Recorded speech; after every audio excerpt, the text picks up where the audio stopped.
हाँ तो जय जगन्नाथ साथियों, जीजेसीसी ऑनलाइन क्लासेज में आप सभी का स्वागत है। आज हम लोग एक बेहतरीन टॉपिक पर बात करने वाले हैं। तो वो सब्जेक्ट है आपका पॉलिटी। पॉलिटी और वो पॉलिटी हम उन बच्चों के लिए पढ़ाने वाले हैं जो कि अभी क्लास 11th में होंगे या फिर 12th में होंगे, इस बार एग्जाम देने वाले होंगे बोर्ड का, या फिर कॉम्पिटेटिव एग्जाम की तैयारी भी कर रहे होंगे। तो कॉम्पिटेटिव एग्जाम वालों का जीके जीएस में काम आ जाएगा। और 11th 12th में जिनका भी पॉलिटिकल साइंस विषय है तो आपको 11th 12th का तो पॉलिटिकल साइंस पढ़ना ही है, साथ ही साथ संविधान से इतना क्वेश्चन पूछता है जिसका कोई हद नहीं है। तो बिहार बोर्ड ना बहुत ज्यादा क्वेश्चन पूछता है आपको, तो संविधान से पूछता है। संविधान तो प्यारे बच्चों, संविधान इतना इम्पोर्टेंट टॉपिक है और ये संविधान जो है ना जल्दी समझ में नहीं आता है व्यक्ति को। और हम लोग भी जब 12th में थे तो उस समय हमको सबसे भारी विषय कोई लगा था तो संविधान, ये पॉलिटिकल साइंस, क्योंकि इसमें संविधान से क्वेश्चन ऐसे घुमा के पूछता था जिसका कोई हद नहीं था। लेकिन आप यकीन मानिए, जब हम आज आपको पढ़ाएंगे तो आप चाहे कॉम्पिटेटिव का तैयारी कर रहे हो, 11th का तैयारी कर रहे हो, 12th का तैयारी कर रहे हो, आपके एग्जाम में काम आएगा ये चीज़ें। और चाहे आप नहीं भी पढ़ रहे हो तो आपके पास ना संविधान का नॉलेज होना जरूरी है। इससे क्या होता है चला, तो इससे ये होता है कि अगर संविधान का नॉलेज आपके पास है तो आपके पास आत्मविश्वास जगेगा कि हाँ भाई, हम भी पढ़ाई के बारे में कुछ जान रहे हैं। ठीक है। और क्या कहते हैं, आपसे प्रशासनिक व्यवस्था भी अगर 2 मिनट के लिए बतियाएगा तो वो भी समझ जाएगा नहीं व्यक्ति जानकार है, क्योंकि आपके पास संविधान का नॉलेज है। एक वकील जो बनता है कहीं ना कहीं संविधान को ही चाट पोच के बनता है। तो संविधान को ना हम इस तरीके से पढ़ेंगे कि इतना जितना भारी टॉपिक है ना उतना ही उसको आसान करके पढ़ेंगे। और आपको हम इतना विश्वास दिला सकते हैं, इतना विश्वास हम आपको जरूर दिला सकते हैं कि अगर आप हमसे एक बार संविधान पढ़ लेते हैं, एक बार संविधान आप हमसे पढ़ लेते हैं तो आप कहिएगा कि हाँ भाई, संविधान उतना भी भारी नहीं है जितना भारी बनाया जा रहा था। ठीक है। तो आप किसी भी क्लास में हो, आप पढ़ रहे हो नहीं भी पढ़ रहे हो, तो संविधान का नॉलेज होना जरूरी है। और आप लोग सभी इस वीडियो को देखिए। आज पहला चैप्टर लेकर के चलेंगे, आज कम ही पढ़ाएंगे। और ये कैसा आपको लगा पढ़ने में, आप जरूर कमेंट में बताइएगा हमको कि कैसा लगा। ठीक है। तो आगे हम इसे पढ़ाते चलेंगे, इसको इसका पार्ट बाय पार्ट लाएंगे, चैप्टर बाय चैप्टर लाएंगे। कुल मिला के बुआ हो, इसमें हम चैप्टर 1 से चैप्टर 15 तक पढ़ाने वाले हैं। 15 को चैप्टर आप पढ़ लीजिएगा ना, उस दिन आप संविधान के मामले में कहीं ना कहीं विद्वान हो जाइएगा, धुरंधर। इतना तो बता सकते हैं आपको, धुरंधर हो जाइएगा। तो संविधान के बारे में समझते हैं। और आज का जो चैप्टर 1 होगा उसका नाम होगा कि इस संविधान का इतिहास क्या है भैया, यानी कि हिस्ट्री ऑफ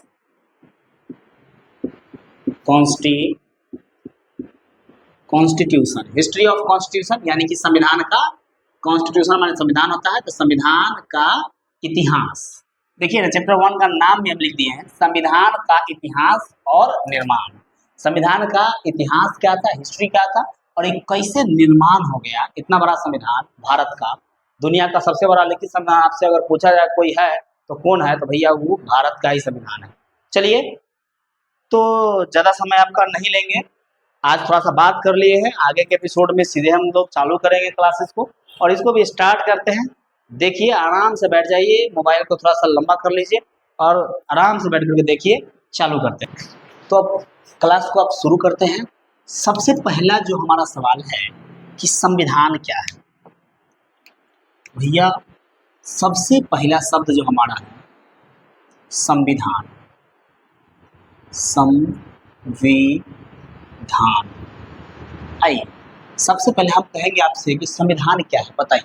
अगर आपको पता है तो कमेंट में बताइए। चलिए आगे देखते हैं।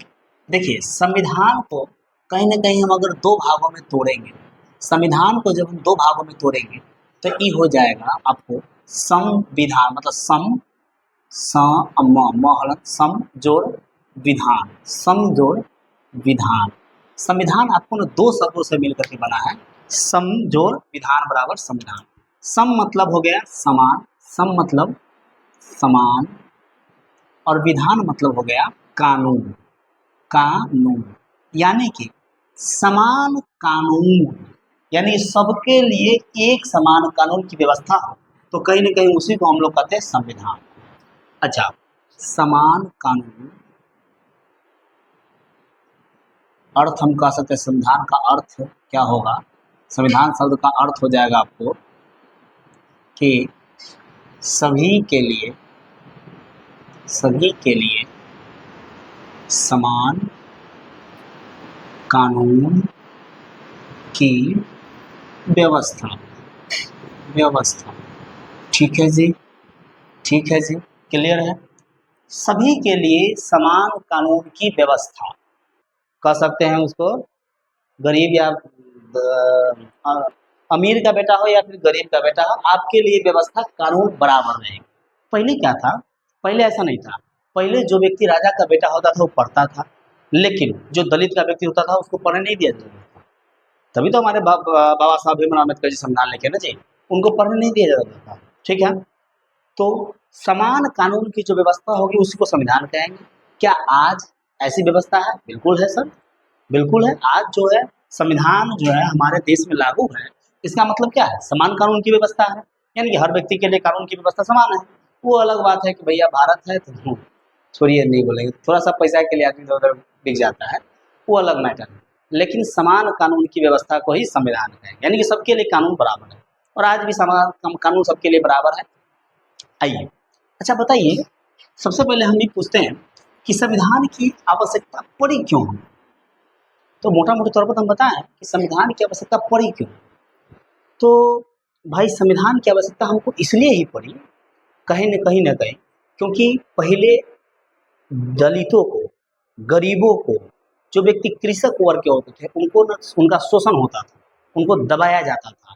मजदूर वर्ग के लोगों का कोई वैल्यू नहीं किया जाता था। ठीक है, अच्छा अंग्रेज सब आया था, उस समय भी देख लिए।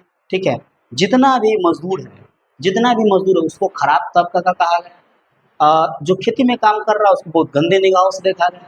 आदमी जो अमीर लोग सब था वो सब का ये खेती में काम कर रहा है, क्या कर सकता है? कुछ नहीं कर सकता है, हीन भावना से देखते थे, हीन भावना से। जबकि जबकि आप जानते हैं कि आप अगर देख रहे हैं तो कहीं न कहीं इसमें 90% विद्यार्थी ऐसे होंगे जिनके परिवार कृषक परिवार से होंगे, ताल्लुक होगा।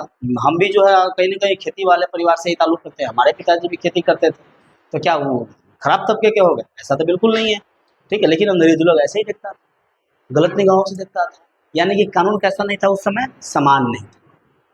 उस समय हमारा भारत गुलाम था और कानून समान नहीं था, और हम अंग्रेजों की गुलामी को लगातार देख रहे थे। लेकिन हम धीरे धीरे धीरे धीरे धीरे धीरे धीरे धीरे युवा है, हम युवा पीढ़ी विकसित होते जाएगी। तो क्या था चला, कहने का मतलब हम लोग धीरे धीरे धीरे धीरे विकसित हुए हैं, और मनुष्य के अंदर धीरे धीरे दिमाग बढ़ रहा था। ठीक है, जैसे हम लोग पहले क्या थे, आदि मानव धीरे धीरे धीरे मनुष्य में बना। ठीक है, और इसी प्रकार मनुष्य, हम लोग भी पहले क्या थे? गुलाम थे। गुलाम से धीरे धीरे धीरे धीरे धीरे धीरे धीरे धीरे धीरे धीरे जब आगे बढ़े तो गुलामी से इतना तंग आ गए कि उससे आज़ाद होना चाहे।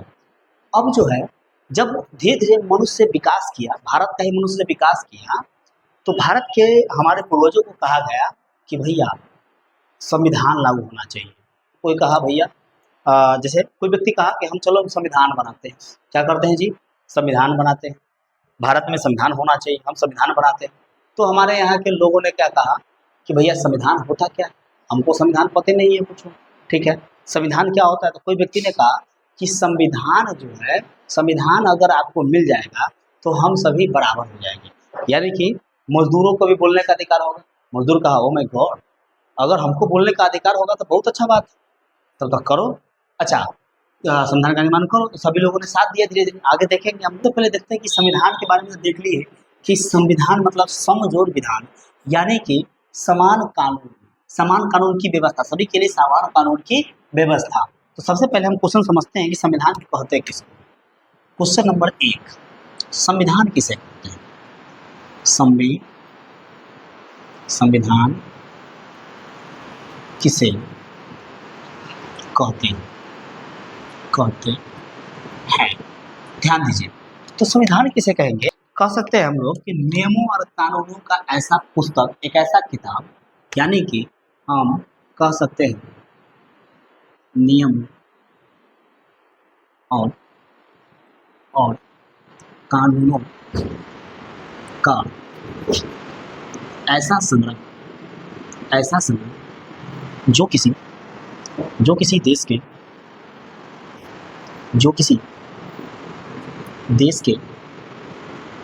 किसी देश के शासन चलाने के लिए, शासन व्यवस्था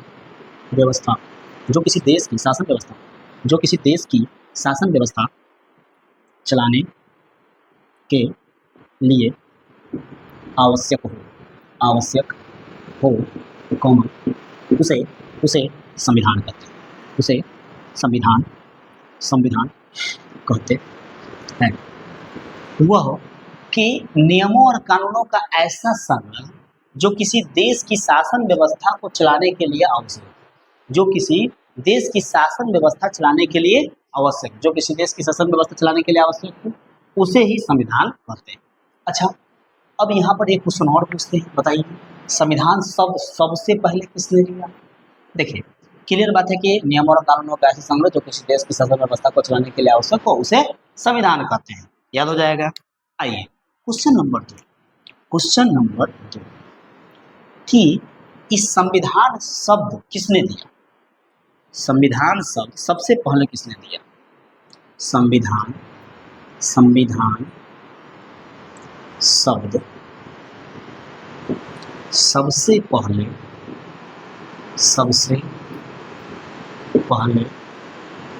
किसने दिया? किसने दिया? संविधान शब्द सबसे पहले किसने दिया? दूसरा क्वेश्चन हमारा, तो बउआ संविधान शब्द सबसे पहले जो देने वाला व्यक्ति, संविधान शब्द जो देने वाला सबसे पहला हमारा व्यक्ति है, उनका नाम है sir Henry man. Sir Henry man. देखिए, सर हेनरी मैन ने ही संविधान शब्द सबसे पहले दिए। ठीक है, ये एक अमेरिकन व्यक्ति है और इनको जो है सर हेनरी मैन ने ही संविधान शब्द सबसे पहले दिया। इनके मुंह से ये निकला संविधान। चलिए जी, तो क्वेश्चन नंबर 2 क्लियर है कि संविधान शब्द सबसे पहले किसने दिया जी? तो सर हेनरी मैन ने। अब इनके बारे में हम आगे पढ़ेंगे, फिर आगे देखते हैं। अच्छा बताइए, संविधान किसे कहते हैं? तो नियमों और कानूनों का ऐसा संग्रह जो किसी देश की शासन व्यवस्था चलाने के लिए आवश्यक, यानी कि नियम और कानूनों का कोई ऐसा पुस्तक है, यानी कि एक पुस्तक है, किताब है, जिसमें नियम और कानून लिखा गया है देश को चलाने के लिए कि हाँ भैया ऐसे ना ऐसे होना चाहिए, ऐसे ना ऐसे होना चाहिए। जैसे आपके घर में भी नियम और कानून का पुस्तक बन सकता है। जैसे मान लीजिए हम पूछेंगे आपसे कि आपके घर में मुखिया कौन है, तो कोनो घर में पापा रहते हैं, कोनो घर में मम्मी भी रहती है। तो इसे घर में विशेष रूप से हम घर के अंदर का मुखिया मम्मी को मान लेते हैं, मम्मी मुखिया है। अब मम्मी क्या किया, एक संविधान बनाई। और मम्मी ने संविधान क्या बनाई कि भैया कोई उसमें एक अनुच्छेद बनाई। अनुच्छेद 1 में लिख दी कि कोई भी बिना पूछे किचन में एंट्री नहीं करे, यानी कि जो खाने वाला है किचन, उसमें एंट्री नहीं करे। दूसरा नियम मम्मी ने बनाया कि कोई भी व्यक्ति बाहर से आए हुए चप्पल लेकर के या जूता लेकर के घर में या फिर बरामदे में भी एंट्री नहीं करेगा, सबसे पहले पैर धोएगा। ठीक है, 2 अनुच्छेद बनाई। ऐसे करके अनुच्छेद बना दी मम्मी, और आप क्या किए, उस अनुच्छेद का पालन किए, तो उसी को कहेंगे राज व्यवस्था। अगर आप अनुच्छेद को मान रहे हैं तो राज व्यवस्था कहलाएगा, और अगर अनुच्छेद नहीं मान रहे हैं भैया तो राज व्यवस्था का उल्लंघन कर रहे हैं। यानी कि और संविधान में लिखी हुई बातों का अनुसरण करना, यानी उसको मान लेना, क्या कहलाता है जी? राज व्यवस्था कहलाता है। तो मम्मी ने जो बात कहा उसको आपने माना। आप किचन में बिना पूछे नहीं जा रहे थे, बिना जूता बाहर ही खोल दे रहे थे या फिर धो करके अंदर जा रहे थे, तो अच्छा बात है, तो आप राज व्यवस्था को अपना रहे हैं। लेकिन राज व्यवस्था का उल्लंघन कीजिएगा तो चला कोई ना कोई दंड होगा उसका।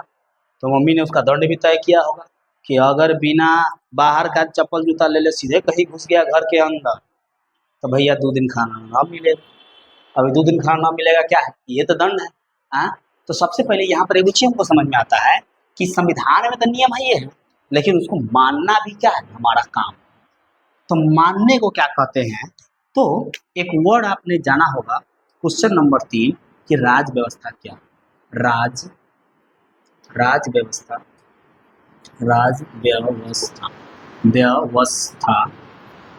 क्या है?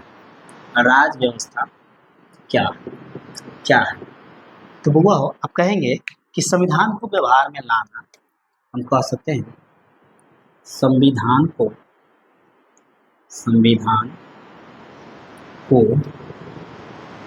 व्यवहार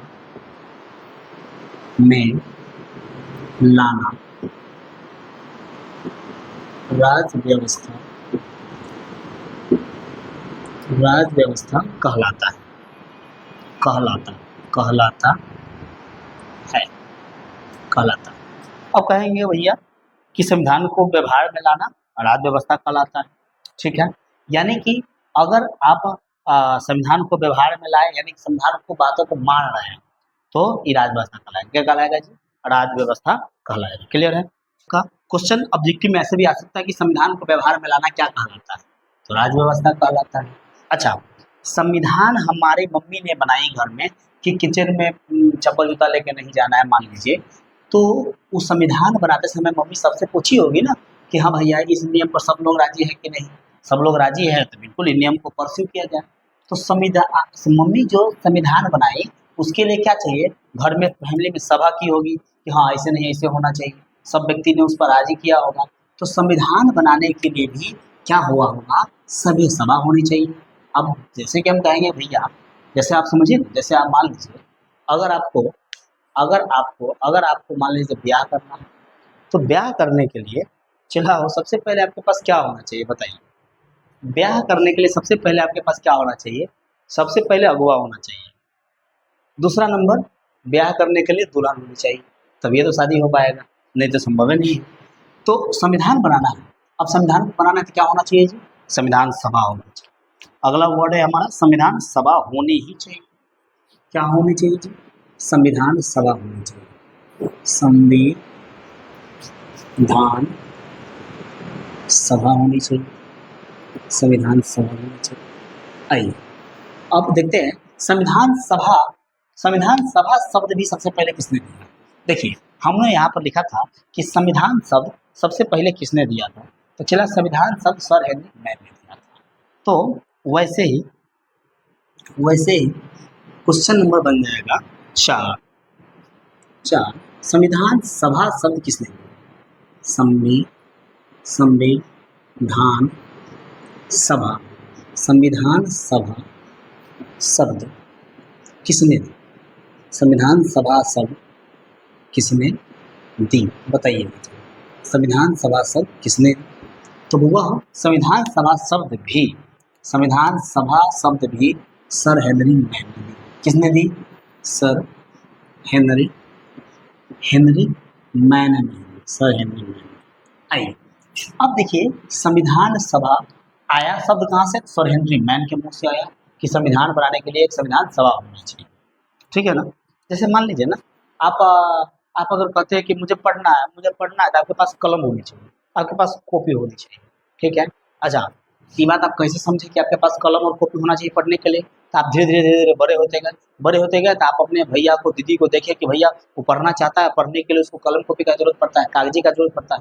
तो आप भी कहे कि हम लोग चाहे किताब, तो आप किताब मांगने लगे क्योंकि आपको धीरे धीरे समझदारी आने लगा, ठीक है। तो व्यक्ति को भी धीरे धीरे समझदारी आने लगा कि संविधान बनाना है, तो क्या चाहिए संविधान बनाने के लिए, संविधान सभा चाहिए। क्या चाहिए जी, संविधान सभा चाहिए। अच्छा तो व्यक्ति ने संविधान सभा शब्द को जाना सबसे पहले, और किसके द्वारा जाना, तो इनके मुख से ही जाना, सर हेनरी मैन के मुख से। चलिए आगे देखते हैं। अच्छा संविधान सभा शब्द दिया तो सर हेनरी मैन ने, लेकिन अब एक चीज बताइए हमको कि संविधान सभा का काम क्या है, संविधान का निर्माण करना, यानी कि संविधान का निर्माण कौन करता है। क्वेश्चन नंबर 5, संविधान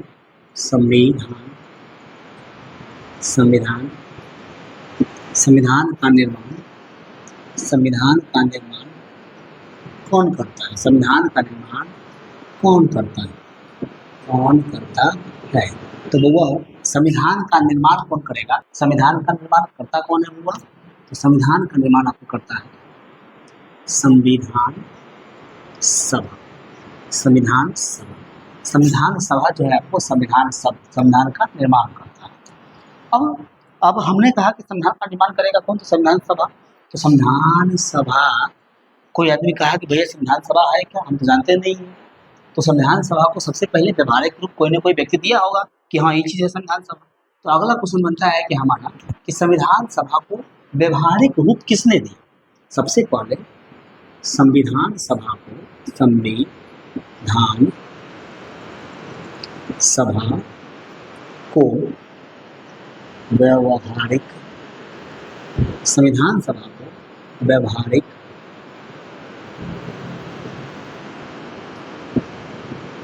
व्यवहारिक रूप किसने दिया? किसने दिया? संविधान सभा को व्यवहारिक रूप किसने दिया? तो भाई मेरे, संविधान सभा को व्यवहारिक रूप सबसे पहले दो देश ने दिया। एक का नाम था अमेरिका और दूसरा का नाम था फ्रांस। अमेरिका और फ्रांस ने कहा कि ठीक है, हम संविधान सभा को मानते हैं, और उसी के बाद से बाकी दुनिया के देश भी मानने लगा कि हाँ भाई, संविधान सभा नाम का कोई भी चीज़ होता भी है। चलिए, यहाँ तक ले क्लियर है, आगे देखते हैं। देखिए, हम क्वेश्चन बाय क्वेश्चन टाइप बना देते हैं ताकि आपको याद भी करने में दिक्कत नहीं हो और आपको नोट्स बनाने में भी दिक्कत नहीं हो। बाकी हम ऐसे लेक्चर भी देंगे तो आप समझ जाइएगा। चलिए, तो 6 क्वेश्चन तक ले अभी तक हम लोगों ने पढ़ा है। बताइएगा, संविधान को व्यवहारिक रूप किसने दिया? तो अमेरिका और फ्रांस। अच्छा, अमेरिका और फ्रांस ने क्यों दिया व्यवहारिक रूप? तो अमेरिका और फ्रांस में क्या था, संविधान बन गया सबसे पहले, और संविधान जब बना होगा तो उनको संविधान सभा का जरूरत पड़ा होगा, और इसीलिए उन्होंने संविधान सभा को व्यवहारिक रूप दिया। और व्यवहारिक रूप का मतलब क्या होता है हुआ? तो व्यवहारिक रूप का मतलब होता है कि जो चीज़ आपको अच्छा लगता है, जो चीज़ आप समझ पाए हैं, जो चीज़ आप जान गए, उसको आगे बढ़ाने का कोशिश करना। तो संविधान सभा को आगे बढ़ाने का कोशिश किया अमेरिका और फ्रांस। आइए, अब हम क्वेश्चन कहेंगे कि विश्व में, आगे बढ़ते हैं। अगला क्वेश्चन है हमारा कि विश्व में संविधान का पिता या जनक किसे कहा जाता है? विश्व में संविधान का पिता कौन है? विश्व में संविधान का पिता कौन है? बुआ हो, तो विश्व में संविधान का पिता कौन है? यानी कि विश्व में संविधान का पिता किसे कहा जाता है? हाँ, तो विश्व में संविधान का पिता कौन है जी? तो विश्व में संविधान का जनक या कहिए या फिर पिता कहिए, तो वो है जेम्स मेडिसन। कौन है जी? James medicine. इनका नाम है जेम्स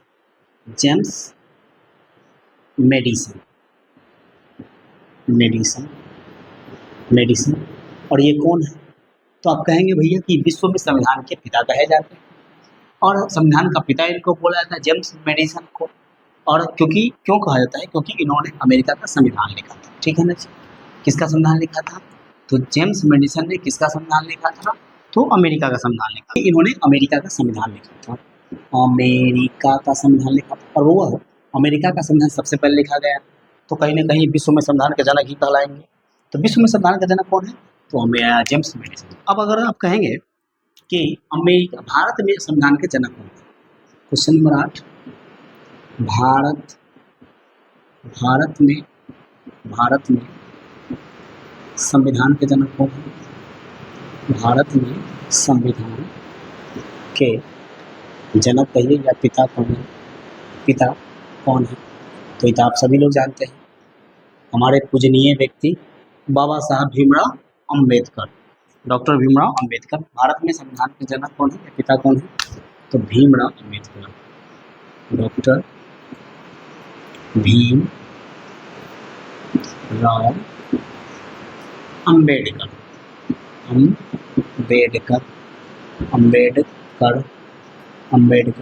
अच्छा, बाबा साहब भीमराव अंबेडकर को भारत के संविधान का पिता क्यों कहते हैं? क्योंकि इन्होंने भारत का संविधान लिखा था। कहाँ का संविधान लिखा था जी? इन्होंने भारत का संविधान लिखा था। चलिए, अच्छा, भारत के लोग मान के चलिए एक जगह बैठे हैं, घोरा ताप रहा है, ठंडी का मौसम है, और सभी लोग बतिया रहा है। उसमें से एक व्यक्ति थोड़ा सा पढ़ा लिखा व्यक्ति है, वो कह रहा है कि भैया एक बात तो है, अब जो है ना, संविधान का हम लोगों को जरूरत है। ठीक है, हम लोगों को संविधान का जरूरत है। तो बाकी आदमी कहा भैया क्या होता है संविधान? कहा नहीं, हमको संविधान बनाना चाहिए। तो बाकी लोगों ने कहा ठीक है, चलो तुम संविधान बनाओ, हम छिपा लेके आते हैं। माने कि तुम संविधान बनाओ, हम थाली लेकर के आते हैं, हमको भी भूख लगा ही। यानी कि इनको पता भी नहीं था, इनको लगा कि संविधान कोई सब्जी है। ठीक है, तो इसलिए वो लोग कहते चलो ठीक है, संविधान बनाओ, हम थाली लेके आते हैं, खाएंगे भैया। तो उसने कहा कि अरे गधा, संविधान कोई सब्जी नहीं है। जो पढ़ा लिखा व्यक्ति था वो कहा संविधान कोई सब्जी नहीं है, संविधान उस पुस्तक को कहते हैं जिस किताब में ये सब चीज लिखल है कि आपको बोलने का मौलिक अधिकार है, यानी कि आप बोल सकते हैं। तो बाकी लोगों ने कहा अच्छा, हम अंग्रेजों के सामने बोल पाएंगे? तो इसने कहा हाँ भैया, अंग्रेजों का भाई आप अंग्रेजों के सामने आप बोल सकते हैं। फिर इसने कहा कि संविधान में ये भी लिखा है कि आप कहीं भी जा सकते हैं, घूमने की आज़ादी। तो उसने कहा अरे सही में कहीं भी घूम सकते हैं, हम अंग्रेज के घर के बगल में घूम सकते हैं। हाँ बिल्कुल घूम सकते हैं भैया, संविधान में इसी सब लिखा रहता है। और क्या क्या लिखा है, तो व्यक्ति ने बताते गया प्रति दर प्रति, सब व्यक्ति कहा कि नहीं भाई चलो संविधान सभा की मांग करते हैं। तो अब संविधान सभा की मांग कर दी। तो संविधान सभा की मांग कौन करेगा, बताइए बताइए। अगला टॉपिक हमारा है कि संविधान सभा की मांग। अगला टॉपिक इम्पोर्टेंट टॉपिक है, संविधान सभा की मांग। बताइए संविधान सभा की मांग, संविधान सभा की मांग। आइए संविधान सभा की मांग, आइए अब बताइए संविधान सभा की मांग किसने किया। अंग्रेजों के सामने बोलने का तो किसी का हिम्मत था नहीं उस समय। तो संविधान सभा का मांग किसने किया होगा, क्या खेत में काम कर रहे होंगे किसान किया होगा मांग, या फिर मजदूर किया होगा मांग, या फिर कोई बुद्धिजीवी वर्ग के लोग एक व्यक्ति किया होगा। देखते हैं, तो बताइए आप लोग संविधान सभा की मांग किसने किया सबसे पहले। तो देखिए एक टॉपिक इंपॉर्टेंट टॉपिक है, यहाँ से खूब क्वेश्चन आता है, यहाँ मजा आएगा आपको पढ़ने में। तो इसका स्क्रीनशॉट एक ले लीजिएगा, पहले मिटाते हैं उसके बाद हम पढ़ते हैं संविधान सभा की मांग। स्क्रीनशॉट लीजिए।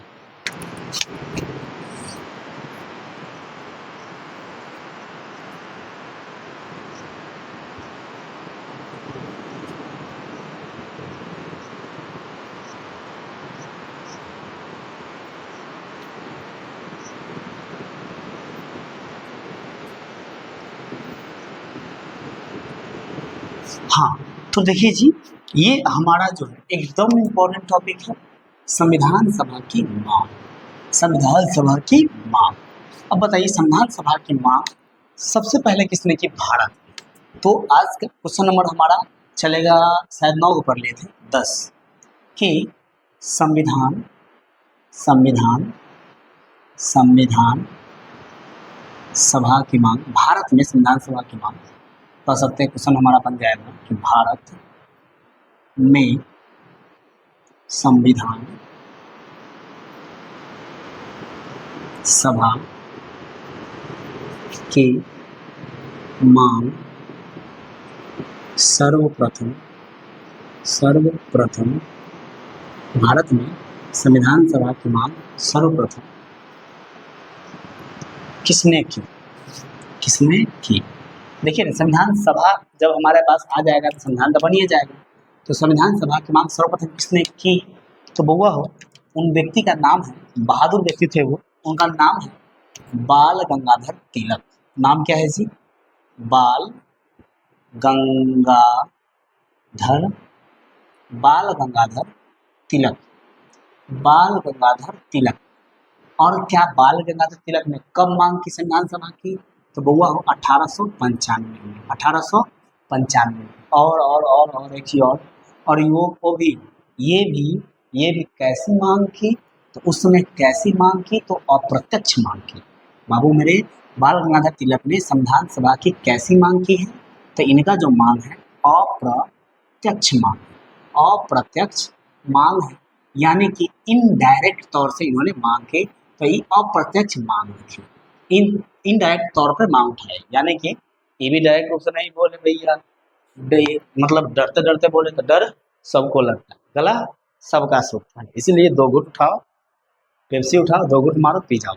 यानी कि संविधान सभा की मांग सबसे पहले किसने की, तो क्या नाम है उनका, अरे यार क्या नाम है, बाल गंगाधर तिलक ने संविधान सभा की मांग की। और कब मांग की, तो 1895 में। और कैसी मांग की, तो बुआ हो अप्रत्यक्ष मांग की। कैसी मांग की, अप्रत्यक्ष मांग की। अब हम लोग देखते हैं क्वेश्चन नंबर 11 बुआ हो अब किसने मांग की, इनके मांगने के बाद दूसरे व्यक्ति कौन थे जिन्होंने संविधान सभा की मांग की, तो वो हो दूसरा व्यक्ति थे महात्मा गांधी। और उन्होंने 1922 में मांगा था। तो क्या कहा इन्होंने, क्या मांग किया, क्या किया, तो क्वेश्चन हम बना सकते हैं यहाँ पर कि कौन कब कहा कि भारतीय संविधान का निर्माण भारतीय लोगों कि भारतीय संविधान का निर्माण भारतीय लोगों के इच्छा अनुसार अनुसार होना चाहिए, अनुसार होना चाहिए चाहिए। देखिए, अब देखिए किसने और कब कहा कि भारतीय संविधान का निर्माण भारतीय लोगों के इच्छा अनुसार होना चाहिए? तो ये बात किसने कहा था? महात्मा गांधी ने कहा था। किसने कहा था जी? महात्मा गांधी ने कहा था। ये बात किसने कहा था? आपको महात्मा महात्मा गांधी ने कहा। महात्मा गांधी ने कहा। और महात्मा गांधी ने ये बात कब कहा? तो 1922 ईस्वी में कहा। क्या कहा? कि भैया ऐसे नहीं, देखिए ये तो कहे कि भैया हाँ संविधान सभा का निर्माण होना चाहिए, हाँ, और अंग्रेज कहेगा कि ठीक है संविधान सभा का निर्माण होना चाहिए, तो हम लोग संविधान सभा का निर्माण कर देते हैं। वो अपने से कुछ लोग संविधान बना के ले आए और कहे कि लो ये तुम्हारा संविधान, घबरा जाएगा ना। तो महात्मा गांधी तो पढ़े लिखे व्यक्ति थे, तो इन्होंने पढ़ा लिखा वाला क्वेश्चन किया दिमाग से कि संविधान का निर्माण होना ही चाहिए भारत का, लेकिन वो भारतीय लोगों के इच्छा के अनुसार होनी चाहिए, न कि अंग्रेजों के इच्छा के अनुसार। ये बात किसने कहा? महात्मा गांधी ने। कब कहा? तो 1922 ईस्वी में कहा। अच्छा, अब जो है तीसरी मांग किसने की? तो तीसरी बार बउआ हो 12 नंबर क्वेश्चन बना सकते हैं। तीसरी बार किसने मांग की? तो 1902 साल बाद, 22 के 2 साल बाद 1924 में किसने मांग की? ठीक है, तो लिखेंगे हम लोग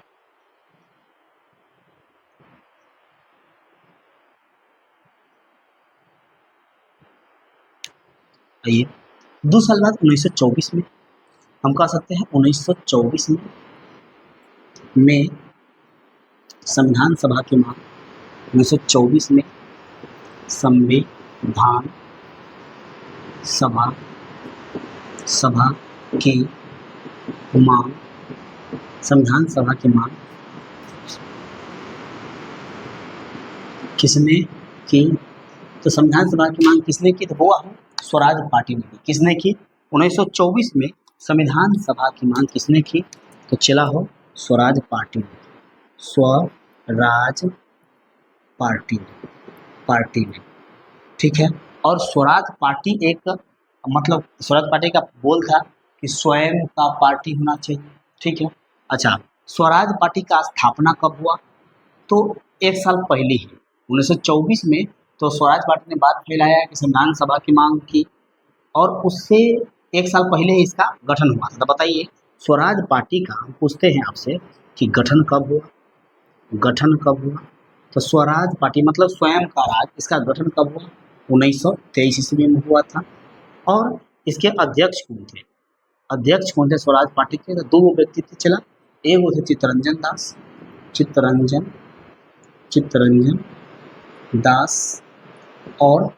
और एक व्यक्ति और थे मोतीलाल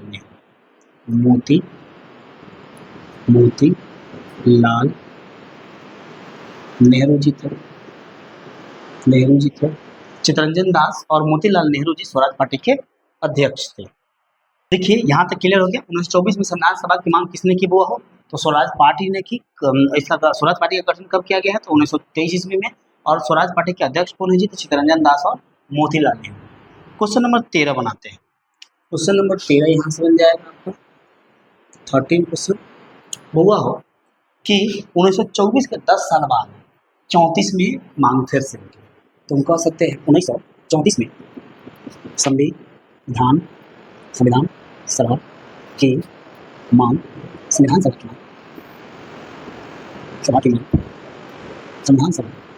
की मांग किसने की? बताइए जरा, बताइए 1934 में संविधान सभा की मांग। तो 1934 में संविधान सभा की मांग किसने की? तो वो हो उनका नाम था मानवेंद्र नाथ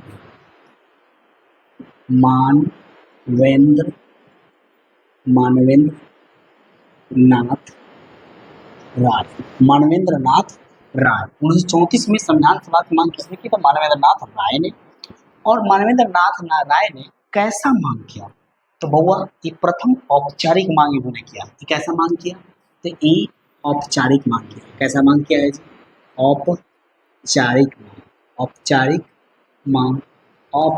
मांग किया है इन्होंने। औपचारिक मांग बताइए। क्वेश्चन भी पूछ सकता है कि संविधान सभा की प्रथम औपचारिक मांग किसने की? तो प्रथम औपचारिक मांग मानवेंद्र नाथ राय साहब ने की थी, यानी कि मानवेंद्र नाथ राय, आर मानवेंद्र नाथ राय ने क्या किया था? तो प्रथम औपचारिक मांग उठाई थी। औपचारिक मांग को इंग्लिश में कहते हैं फॉर्मल डिमांड। अच्छा, और जब इन्होंने भी मांग उठा दी तो एक साल बाद 1935 में कांग्रेस पार्टी ने भी इसकी मांग उठा दी। यानी कि क्वेश्चन नंबर 14 बनेगा कि 1935 में संविधान सभा की मांग किसने की? हुआ हो तो 1935 में संविधान सभा की मांग किसने की? तो भारतीय राष्ट्रीय कांग्रेस। किसने की जी? 1935 में तो भारतीय राष्ट्रीय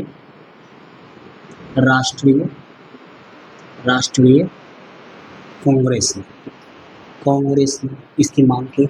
और कैसी मांग करी? तो भारतीय राष्ट्रीय कांग्रेस ने कैसी मांग करी? तो ये किया ऑफिशियल डिमांड, यानी कि आधिकारिक मांग किया। कैसा मांग किया जी? आधिकारिक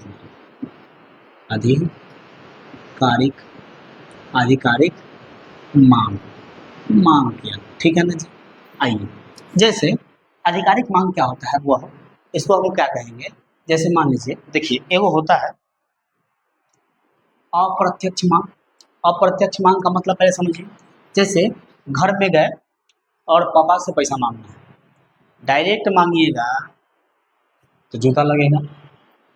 तो अप्रत्यक्ष तरीका अपनाते हैं हम लोग। मम्मी को कह देते, मम्मी देख इतना तकलीफ है, ये है वो है, देखना हम कॉलेज में जाए, सब बच्चा के एडमिशन हो गए, हमर ना भेजे, मंगाना तो 500 रुपया। अब मम्मी पापा को जैसे तैसे अपना मना करके 500 रुपया मांग लेती। मांगी कौन? मम्मी। पैसा आपको मिल गया, आपका भी काम हो गया, लेकिन आप मांगे भी नहीं। इसको कहते हैं अप्रत्यक्ष मांग। ये डर डर के मांगना। और डायरेक्ट मांगना, पापा पैसा देवा कि न देवा छे बोला, ये अक्सर घर में छोटा बेटा कर लेता है, बाबू से डायरेक्ट मांग लेता है। तो वो आधिकारिक मांग, अधिकार से मांगना। ठीक है, तो भाई साहब आधिकारिक मांग किया इन्होंने। ठीक है, तो क्या हुआ? 1935 में संविधान सभा की मांग किसने की? तो भारतीय राष्ट्रीय कांग्रेस ने। और इसकी बातों को सुना गया। भारतीय राष्ट्रीय कांग्रेस ने भी जब मांग किया तो अंग्रेज भी परेशान। कहा भैया सबसे पहले 1895 में मांगा, फिर 1922 में मांगा, फिर 1924 में 2 साल बाद मांग लिया, फिर 1934 में 10 साल बाद मांगा, फिर 1935 में मांगा। तो कहीं ना कहीं इस डिमांड को पूरा करना पड़ेगा। बार बार एक ही चीज़ को मांगा जा रहा है तो डिमांड तो पूरा करना पड़ेगा। तब अंग्रेजों ने क्या किया? 1935 का अधिनियम लाया। अंग्रेजों ने क्या लाया होगा? अंग्रेजों ने लाया आपको 1935 का अधिनियम। अब यह 1935 का अधिनियम क्या था? तो मेरे भाई 1935 का अधिनियम किसको कहते हैं? तो 1935 का अधिनियम अंग्रेजों ने लाया। और इस अधिनियम में उसने क्या कहा कि कैसे हम निर्माण करेंगे। लेकिन देखिए अंग्रेजों बड़ी चालाक है, वो इतना जल्दी भारत को छोड़ेगा नहीं। ससुरा जुटो के अधिनियम ला रहा है, लेकिन जल्दी भारत को याद करने के व्यू में वो था नहीं। ठीक है फिर लेकिन फिर भी देखेंगे, हम लोग कल देखेंगे कि 1935 का अधिनियम क्या था। ठीक है जी, यहाँ तक चीज़ें समझ में आई। एक बार हम इसको फिर से रिवीजन कर लेते हैं। जो इतना पढ़े हैं इतना का कम से कम एक बार रिवीजन कर लेते हैं। तो बुआ इसको हम लोगों को पढ़ना है कल। अभी जो पढ़े हैं उसका हम लोग यहाँ पर शॉर्ट में लिखते हैं, आप देख लीजिए, इतना आपका काम में आएगा सब दिन। क्वेश्चन टॉपिक हमारा क्या था कि संविधान सभा की मांग। संविधान सभा की मांग, टॉपिक हमारा यही था भाई मेरे, टॉपिक हमारा यही था संविधान सभा की मांग। सबसे पहले बताइए, संविधान सभा की मांग सबसे पहले 1895 में, 5 साल पहले 1895 में संविधान सभा की मांग किसने की? तो मेरे भाई सबसे पहले बाल गंगाधर तिलक ने की। किसने की जी? बाल गंगाधर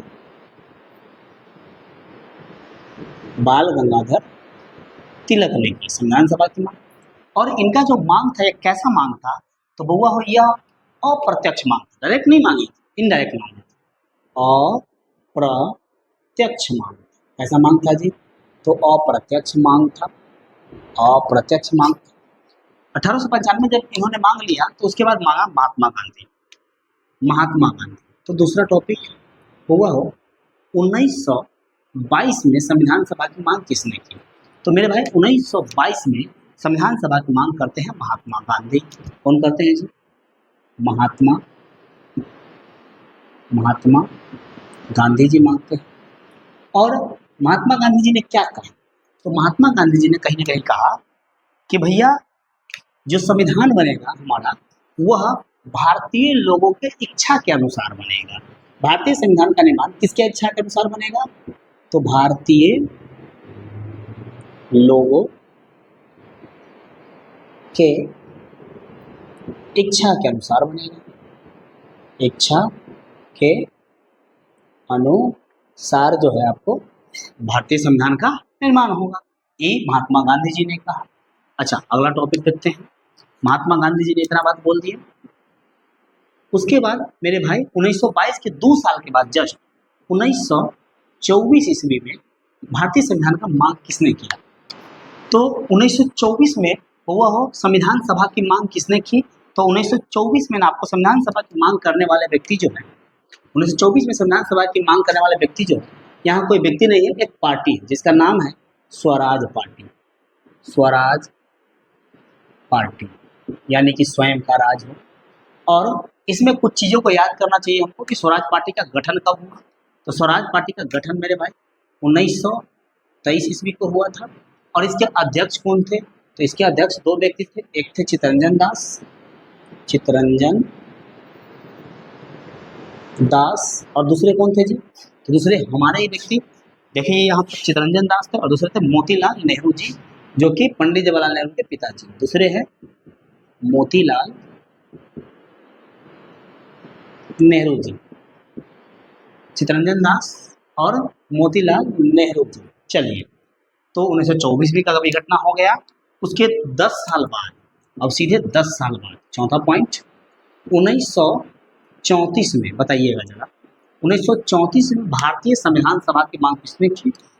तो यहाँ पर हुआ था आपको फर्स्ट फॉर्मल डिमांड, यानी कि प्रथम औपचारिक मांग। और ये किया था किसने? तो ये किया था आपको एम.एन. राय, यानी कि मानवेंद्र नाथ राय ने किया था। ये जो डिमांड है मानवेंद्र नाथ राय ने 1934 में मांगा था, मानवेंद्र नाथ राय। और इन्होंने क्या मांगा? तो इन्होंने प्रथम औपचारिक मांग मांगा था। कैसा मांग मांगा था जी? औपचारिक मांग मांगा था, यानी कि फॉर्मल डिमांड मांगा था। क्लियर है? 1934 के बाद 21 साल बाद आपको मांगा गया 1935 में। 1935 में बताइएगा जरा, 1935 में सबसे पहले भारतीय संविधान सभा का मांग किसने किया 1935 में? तो 1935 में भारतीय राष्ट्रीय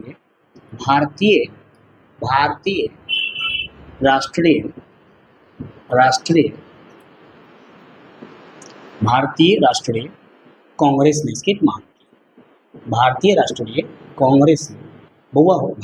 कांग्रेस ने संविधान सभा की मांग की। और इन्होंने कैसा मांग किया? तो इन्होंने मांगा आधिकारिक मांग, यानी कि इन्होंने आधिकारिक मांग। कैसा मांग मांगा जी? आधिकारिक मांग मांगा। और क्या यह मांग सही था इनका? एकदम सुटेबल बैठा। इसीलिए अंग्रेज डर करके 1935 का अधिनियम ला दिया। क्या ला दिया लास्ट में? तो अंग्रेज ने लाया 1935 का अधिनियम, 1935 का अधिनियम। याद रखिएगा, हमारा नेक्स्ट टॉपिक पढ़ना है 1935 का अधिनियम। चलिए, तो चला एक चीज़ हम यहाँ पर बताना चाहेंगे, टॉपिक आपका समाप्त होता है। ठीक है, फिलहाल इतना ही। अगला नेक्स्ट क्लास में हम लोग पढ़ेंगे 1935 का अधिनियम। तो एक चीज़ आप जरूर बताइएगा कमेंट में कि सर ऐसे लिख के ही हम पढ़ाएं या फिर पहले से ही लिख के रखें और सीधे समझाएं। तो पहले से लिख करके रखेंगे, सीधे समझाएंगे तो समय तो कम लगेगा, लेकिन उतना बढ़िया समझ में नहीं आएगा मेरे विचार से। और अगर जब हम लिख के समझाते हैं, ठीक है, मुजवानी जब हम लिख के समझाते हैं तो कुछ बहुत सारी चीज़ें आपका भी क्लियर होता है। और मेरे साथ आप भी कॉपी किताब रखते रहिए सामने, लिखते रहिए, पढ़ते रहिए, लिखते रहिए, पढ़ते रहिए, गुनगुनाते रहिए। 10-5 मिनट आगा पीछा लेट होता है, लेकिन चीज़ें समझ में आ जाती है। चीज़ें समझ में आई या नहीं आई आप जरूर बताएंगे कमेंट में। पहला टॉपिक था हमारा संविधान का इतिहास और निर्माण। इसमें से आज हम कुछ ही हद तक पढ़े। बहुत के लिए लाइक, सब्सक्राइब, शेयर, हेन तेन। चलिए, तब तक के लिए जय हिंद। फिर मिलेंगे नेक्स्ट क्लास में। राधे राधे।